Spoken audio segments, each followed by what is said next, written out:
Bonjour. For those of us gathered here today, it is clear that we are at an inflection point in history which will drastically determine the course of mankind. After decades of scheming, the globalists are on the brink of realizing their goal, the establishment of what they have coined the New World Order.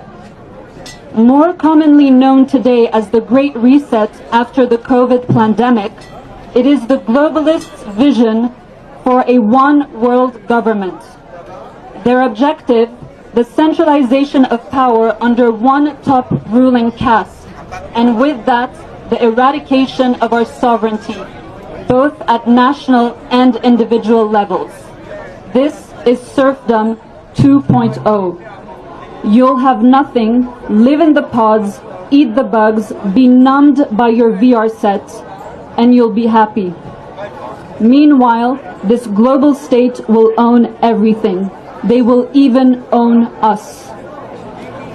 The implementation of this vision is underway right here and right now in Geneva, in this building behind me, the United Nations headquarters.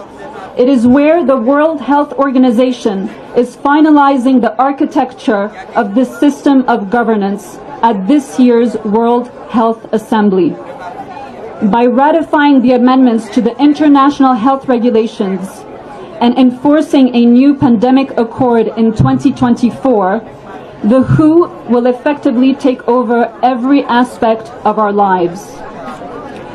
These two instruments will provide the WHO with the legal basis to roll out their global architecture for mass surveillance and control over the world's population under the guise of fighting health emergencies.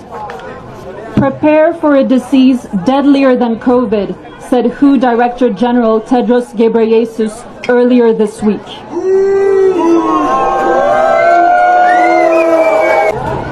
While COVID was their latest warm-up exercise for the next big one, the playbook stays the same. Create a crisis and impose a solution. A solution which always erodes our freedom further in the name of saving lives. But what is clear, looking at the WHO's track record, is that the WHO is not here to save lives, but rather to hurt lives. From its inception, the WHO was driven by industry money and led by a globalist, eugenicist, technocratic cabal intent on setting up an institution for population control, using philanthropy and noble ideals as a cover-up. Scandals involving scientific fraud, medical malpractice, conflicts of interest, and widespread corruption have been either hidden or largely ignored by a complicit media complex, bought and paid for academia and scientists, and our own captured governments. Yet despite ample proof of malevolence, the WHO's power have only grown over the years. And with the latest IHR amendments and the pandemic accord, these powers will be drastically extended and fully cemented. The documentation is 100% explicit. WHO measures will supersede national laws when responding to what they qualify as a health emergency, whether it is a potential or an actual threat.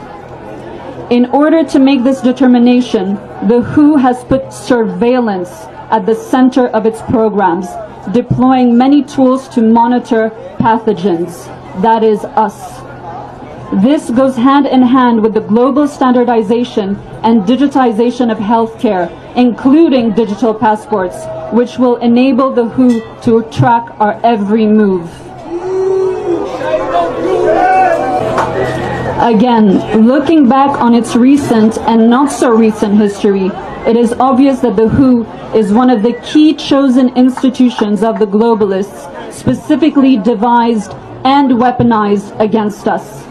It is the Trojan horse of health being ushered in to steal our liberty and our dignity as human beings.